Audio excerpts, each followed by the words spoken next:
So the one thing I'm seeing online is either you love AI or you hate AI. And I want to give you my honest thoughts on using AI. Do I enjoy it? Do I not enjoy it? Where do I stand? So a little bit of context. I have a web dev Cody YouTube channel. It's over 160,000 subscribers, and I recently pivoted to do AI content.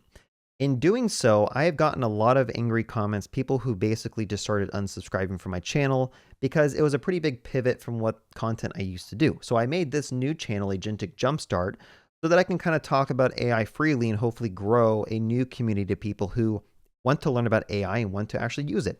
Now, I've been using AI for a couple of years now. I started with, Copilot when it first came out, and then I started using these other tools. ChatGPT became better, Claude Web became better, and then Claude Code came out, the CLI tool, et cetera, et cetera. I've been using these tools since the beginning because I am a software engineer. Now, some more context. I've been doing web development for 13 plus years now, so I would consider myself a very senior software engineer. And the reason I'm telling you this is because when a new tool comes out, you need to actually go and figure out if this tool is useful for your team and for your workflow. How does it help you be more productive, or is it just a bunch of hype? Okay, so you could potentially hate AI or you could love AI. But at the end of the day, if you are considering yourself an engineer, you should be somewhere in the middle. You should be trying to actually understand how these tools work. Do they make you more productive? How do you find ways to make these tools work better for your project and your team? On some things, I've found AI to be extremely good, right? I can one-shot entire prototypes. I can build out an MVP that has a bunch of CRUD application functionality with basically one prompt. I can let it run all night, come back, and we have a working application. In some cases, for example, on my work projects, I will be prompting AI. The solution looks good. I make a pull request, and other senior engineers on my team will pick it apart and find things that the AI did a terrible job on. Okay, so the truth is somewhere in the middle. You have to figure out where AI is actually viable to use on your day-to-day projects. And that's why I think a lot of people have different opinions on this, because some people may not be on large-scale projects that are in production. And if you were to ship a bad bug into production and bring it down or cause a huge security vulnerability, you can't just blame Claude Code. It's all on you and you will get fired, right? Some of those people hate AI because they've seen all of the slop that it generates. But me, I'm kind of in the middle. I like using it a lot. I find it to make myself productive. I can learn systems very fast using it. It helps me write code better. But I think the reason I like it more is because I have that 13 years of experience. And so when I see that the AI generates some bad code, I can just reprompt it to fix it. Now, I do want to kind of talk about the two sides of loving AI and hating AI. So first of all, let's start with the love AI. Let's start with a little bit of love. So one reason I really like AI is it helps me onboard faster. Okay. Now, let me give you a good example of this. I've just recently switched over to a new project at work. This project is using a different language that I'm not used to. It's using a different library and framework for the REST APIs. It has a completely different setup of how the stuff gets deployed out, how we monitor it with the logs. And there's a lot of stuff that I don't know how to do or how it works. Now, granted, I have the experience, I can quickly learn, but using AI to just ask it questions, hey, how does this work? Or how does this get deployed? Where is this set? How does this file work? That has helped me onboard extremely fast. Okay. And typically I always have like cursor agent set up, and I use a fast model like Composer 2.5. So I can ask questions, I can ideate, like how does this app work? I'll ask questions like this and I'll go through the code base and just kind of explain to me. I'm not too concerned about the 100% accuracy. This is why I use a faster, less intelligent model. I just need a overall idea, a high level idea of what the application does, how it works, so that if I were to be asked questions by my teammates about my pull requests, or if I had to go and give a demo during stand-up or maybe a sprint demo at the end of the 2 weeks, I have to talk about what I did. I want to have knowledge about the systems, the knowledge about the domain, so that I can actually sound like I know what I'm talking about. It's very important to know what you're talking about because it helps you be able to prompt better in the future. And also, software engineering is not all about writing code. It's about communicating with people.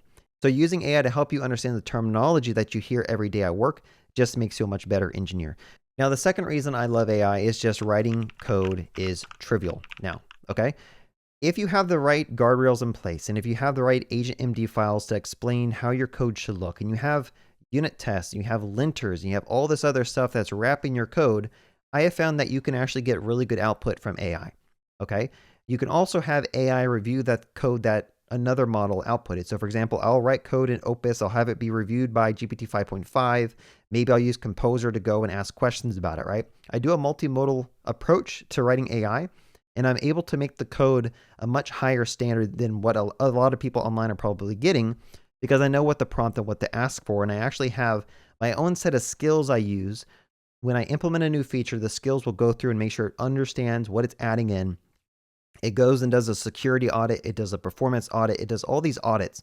So at the very end, I'm just reviewing a pull request that for the most part is pretty good, and I just have to come through and tweak little things.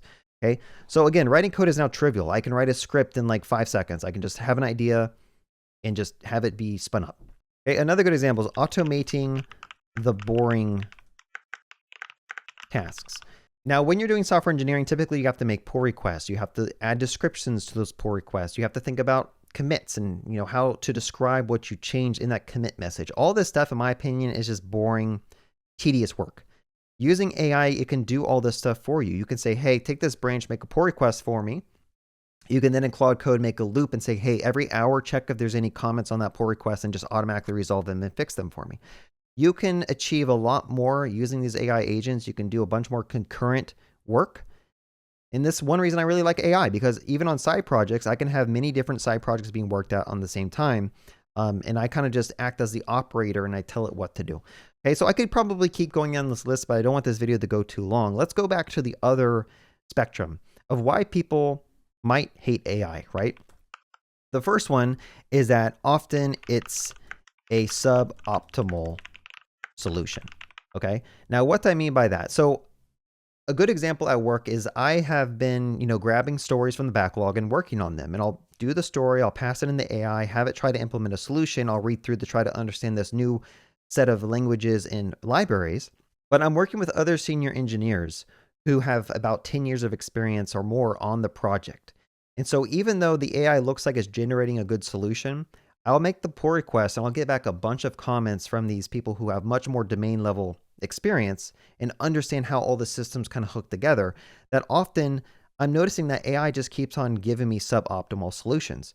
There are typically much better solutions out there that AI can give you. And unless you actually understand holistically how everything works, you're probably just going to keep on adding suboptimal solutions to your code base, which a lot of people will call slop or technical debt.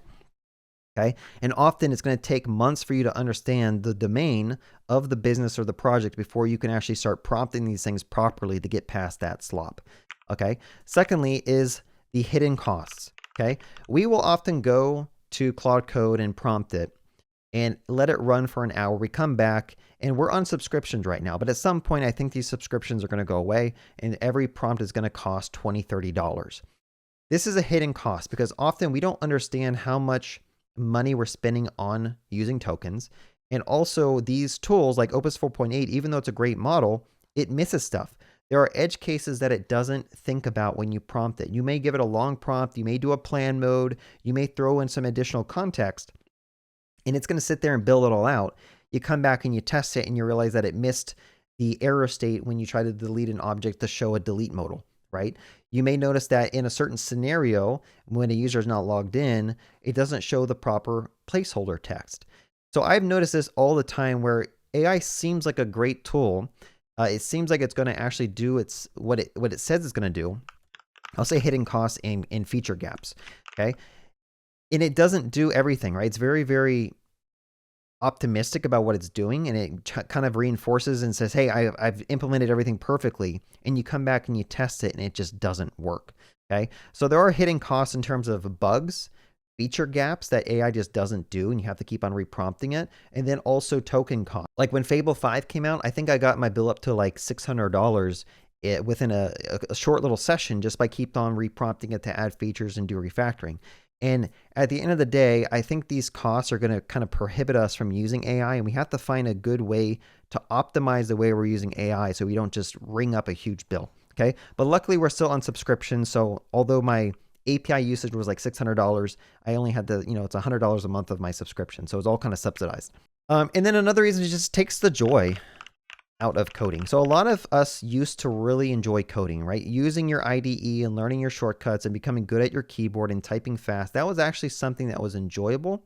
And not only did that bring us joy, it actually slowed us down. So we thought harder about implementing a solution before we just started typing, because we realized that to build out this solution or this feature, it could take 8 hours of work. So we'd spend a lot more time up front to really understand how it all worked before we mindlessly just went off and started coding. With the use of AI now, it feels like you just get an idea, you prompt it, you let it run, you come back and you realize that it's broken or it's missing stuff. I think we do a lot less upfront planning now and a lot less thinking now, that the code that's being generated and the systems we're building out are just not as thorough or thought out. All right. Now, granted, you can use special ways to audit your system and have Opus do a security review and do a full-fledged review. But then again, that goes back into hidden costs. You just spend $100 having it review a short little pull request. Okay. And then also, I think we're just offloading our brain. Okay. A lot of the times there is a simple way you can do stuff. Okay. Here's a good example. One time I'm like, I need to fix this bug that I had locally. And I kept prompting AI to do it over and over again. And it kept giving me solutions. It kept hallucinating, oh, this is the issue. And then you go and you test it and it doesn't work.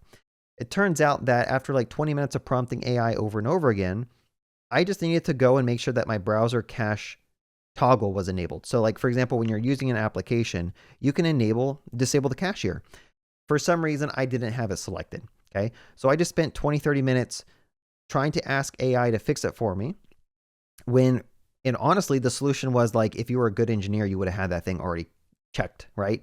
That's the first thing you would have checked. So now you're kind of offloading your brain to an agent, and you're kind of just paying it a bunch of money to fix bugs that you could have easily done yourself. So we're kind of reaching a point where we have to find the trade-offs. When do we offload the design of the system or offload the implementation detail versus when should we just do it ourselves? And that's something that we all need to figure out.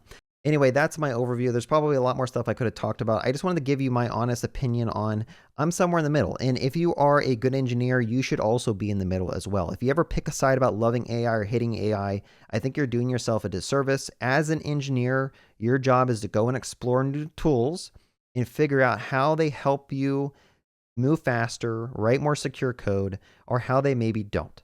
Okay.